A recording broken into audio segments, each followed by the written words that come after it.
Понякога се усеща, сякаш целият свят чака само един топъл импулс отвътре, за да се промени посоката на деня ти. И точно в това се крие тайната на сътворяването на реалност чрез любов, вяра и светлина.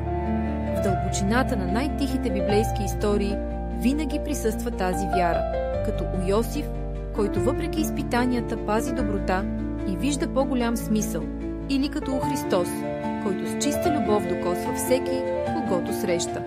Съвременните учения за новата земя и посланията от напреднали цивилизации ни напомнят, че всеки от нас носи същата искра на създаване.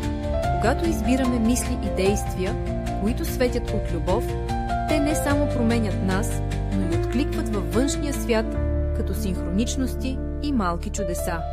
Ангелите, за които често говори и Петър Дънов, са нашите фини съюзници. Те подреждат обстоятелства, когато позволим на светлината в нас да засияе по-силно от съмнението. Можеш ли да си спомниш момент, когато любовта или вярата са променили цяла ситуация около теб, сякаш си написал нова глава в своята реалност? Щастлива съм, че сподели този миг с мен. Ако се абонираш, ще бъдеш част от моето вдъхновение. С уважение, Зорница Сребрева.